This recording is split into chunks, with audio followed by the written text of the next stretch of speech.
Oh my freaking god, guys. Shit just got real with this transit. Ugh, someone got me, guys. Someone freaking got me. I ended up actually raising my voice. And that is the first time I have done that in about 2 years, guys. I haven't lost my rag in about 2 years, but you know, I was just saying to this woman, what I was saying was, I mean, I started it, okay, fair enough.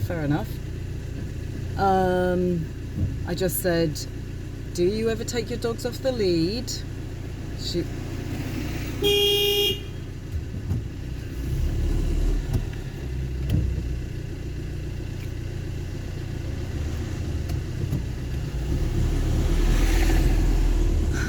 what I mean? People keep doing that around here. It's really getting on my fucking nerves. You stop because you understand the flow of traffic and they don't, because they aren't from round here. So they just overtake you when you're waiting for the... Oh, it's just so frustrating. It really is. The amount of people that have moved here with their fuck off cars. And honestly, they are a pain in the arse. All these cars, brand new, less than 5 years old. Some of them less than a year old. Anyway. And this is how you know you're dealing with a narcissist. I mean, she did a very good job of making it out as if I was the problem, because they do when you're talking the truth, okay? They can't handle the truth, and that's why everyone wants to make out as if I'm the problem, guys.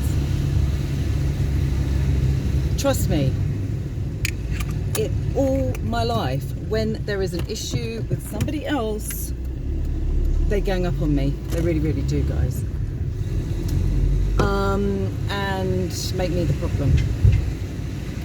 But the one way that you know that you are dealing with a narcissist is because they aren't very intelligent. This is the thing about narcissists. They usually aren't very intelligent, and that's why they have to withhold love as a coping mechanism, okay? And so when you are coming to... Sometimes they can be intelligent, don't get me wrong, and sometimes they're geniuses, right? Very rarely. That is an extreme anomaly, okay? And that's why it's only about 100 people that control us, right? They are the ones, and they are extreme psychopaths. And you'd have to be, really.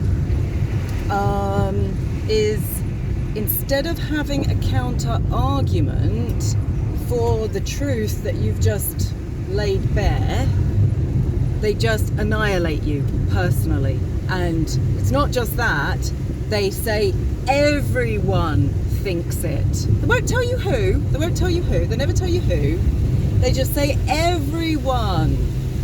They don't have an argument, they know they're wrong, then they'll tell you they're ill and that you've incited it, usually. So that all happened. I mean, I can see the woman's not well, that's, you know, and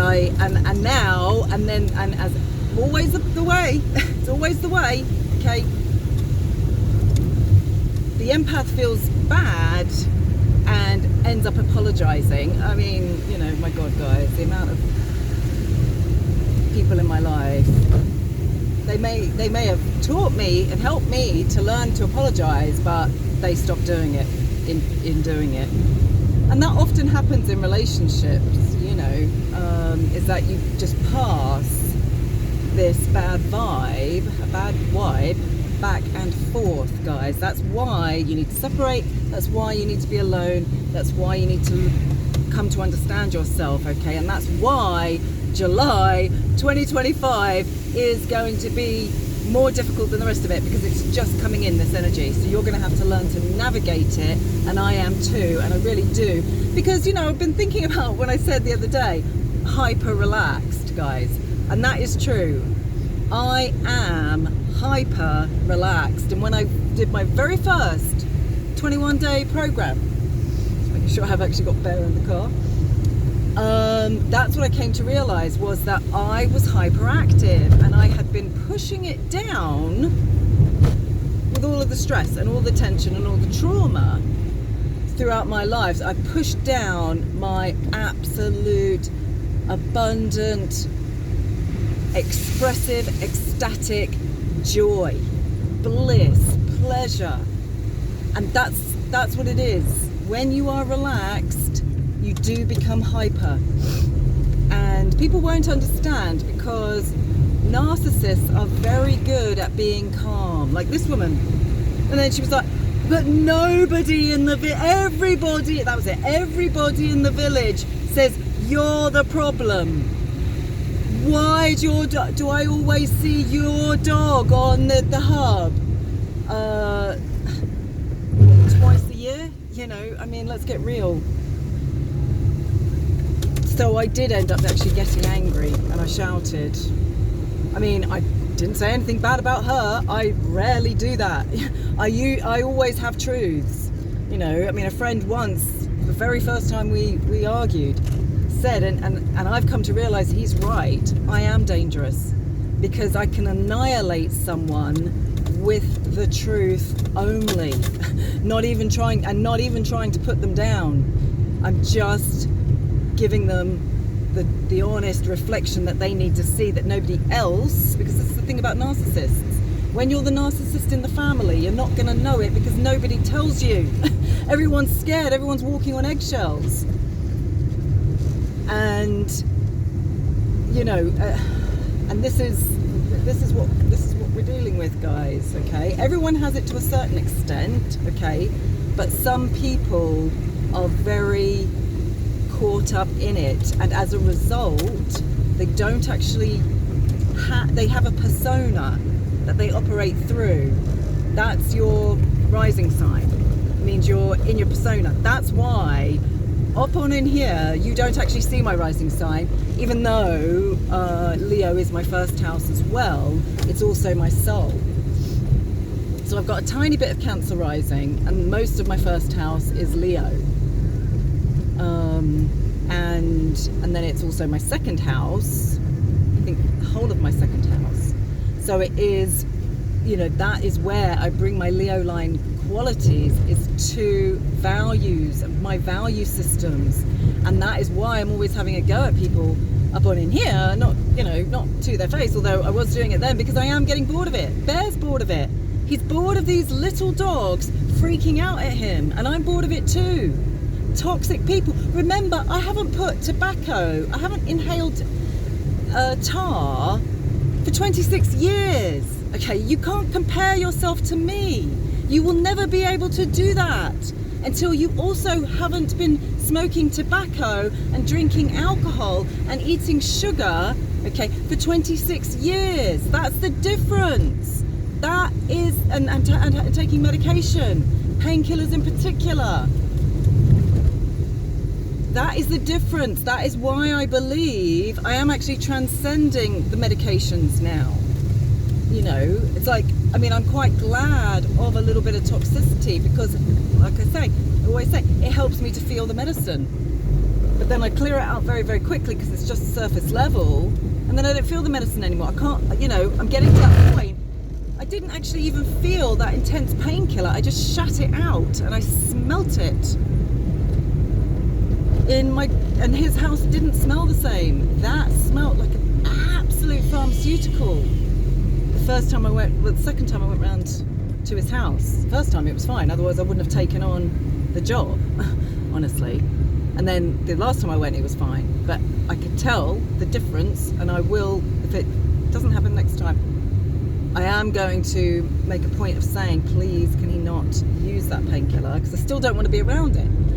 Any and every chemical or hard substance, or substance that turns hard in the body, okay, is accumulating in your system.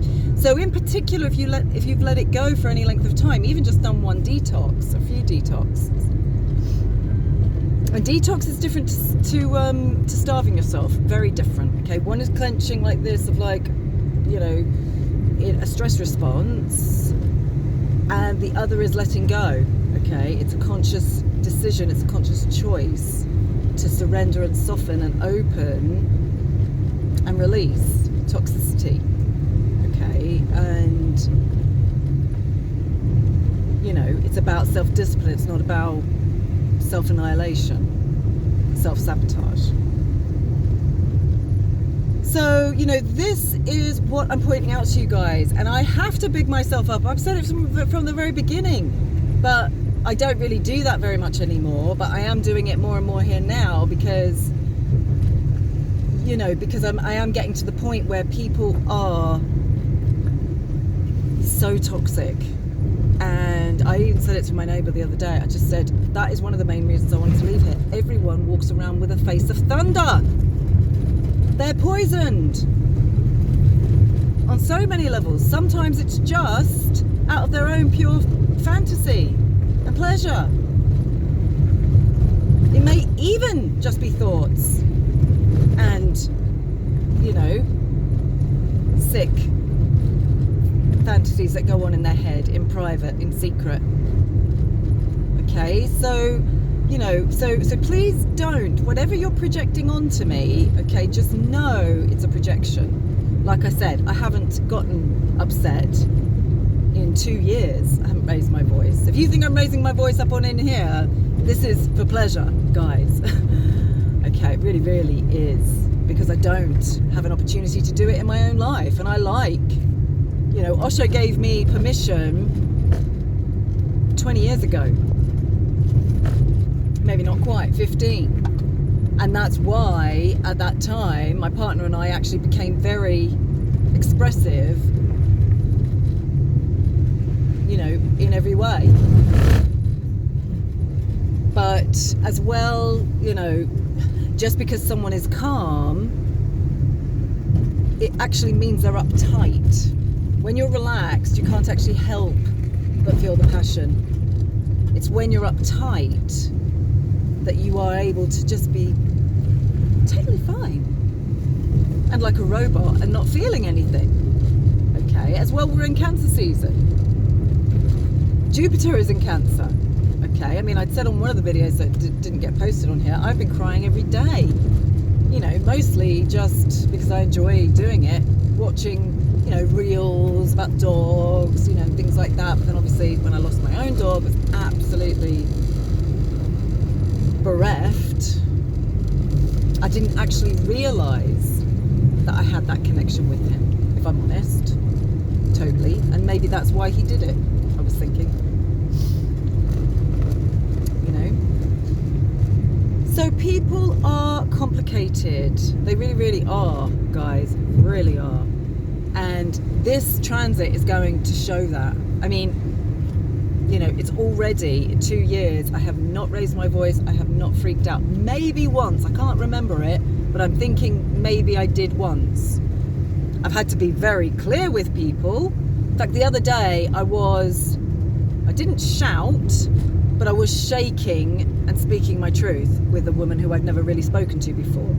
And this is now the 3rd time I've done that. So I'm getting clearer. And the last time I did it, the second time I did it, was for the same reason. I don't like seeing people walk these dogs that need to run on the lead solely and only for 10 minutes.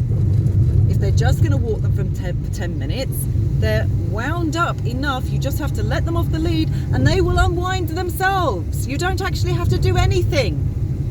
All you have to have done is the work in the first place, in the first instance, which is to, you know, play with them, love them, you know, really nourish them with good food and make it so they want to come back to you. They want to be with you. I run away from my dog regularly. You know, just go, right, ha, ee, but everyone's after me. Okay, it's not the other way round.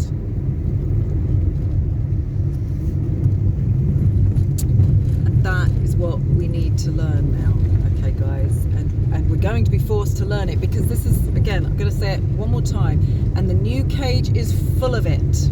Absolutely full of it. Narcissistic people, okay, that are in denial they are like robots and know how to say the right words, because narcissists learn from observing behavior. And so they are able to say the right words,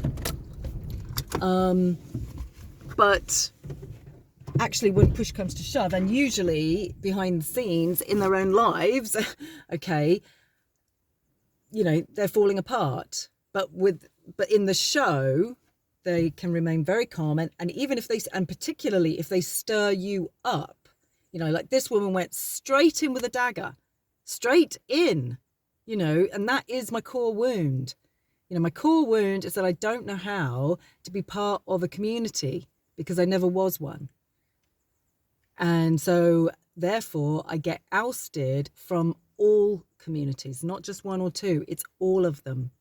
And that includes people's families when they said that they would, always be there for me, and then maybe they're trying to do something, I don't know, but they're not doing it well enough that I want to move towards them. It's like, if you want to just be real with me, come to me and say, I'd like to meet up, fine. But don't kind of throw these sideways moves at me. I'm not even going to respond to them.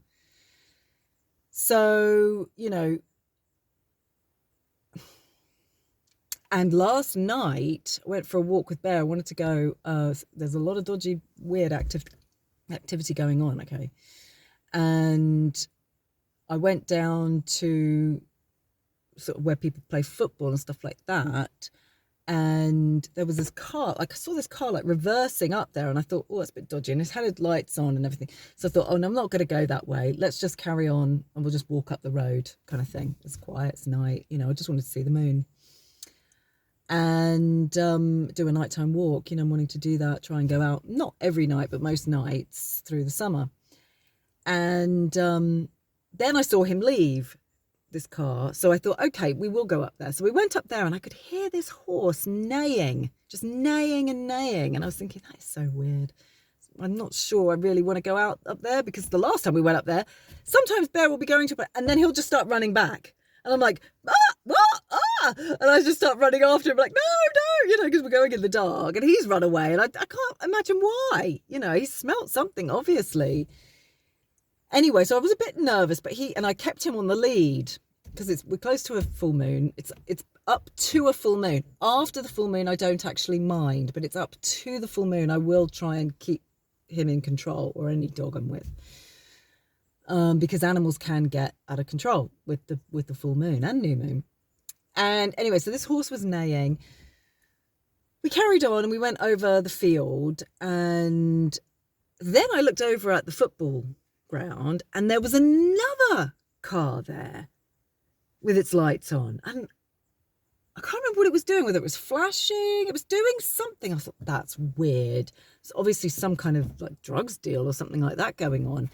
Anyway, and then as we came onto the field, after seeing that, we came onto the field, there were, I don't know how many horses right over in the corner, and I don't like to go up to that corner of an evening. I just cut half way across, you cut the corner basically, slightly longer, but you've done a good walk. And that horse comes galloping towards us. It's a huge white stallion. I mean, it's obviously must be the horse that impregnates them all. You rarely see male horses, male ponies like on the moor kind of thing. But he was big, and I don't know whether he belonged to somebody, but he just came running towards us. I had Bear on the lead, and I just didn't even move. I'd slightly gone into freeze mode, but before he actually hit us, about 10 feet away, I just started doing my call that I do for Bear. And that is the thing. If I'm ever scared in nature, I just make sound, because I know that if it's an animal, they'll trust me, okay, because they trust sound, and they know that you have to be relaxed in order to make sound, okay. And if it's a human, they'll be terrified because they're so tense, they don't know how to make sound, and so they're terrified of sound, okay. So I just kind of, oh yeah, I can't even remember what I did now, but I just did a sound, and he just stopped. And so I just started talking to him. I said, I know, there's something really weird going on over there, isn't there? I said, I do not know what's going on with those cars. I'm so sorry, darling. I'm so, so sorry. It's okay. I'm just here with Bear. We're just walking along. I was just sort of telling him what I was doing, kind of thing. And he slowly walked up to us, kind of thing. And he stood there. And so and then Bear kind of growled just to sort of go, yeah, I've got some power here, guy. And even though I was being nice, and then we carried on walking, and he kind of took a few steps. I've got a feeling he was maybe mating and kind of freaked out. But guys, just be careful out there, guys.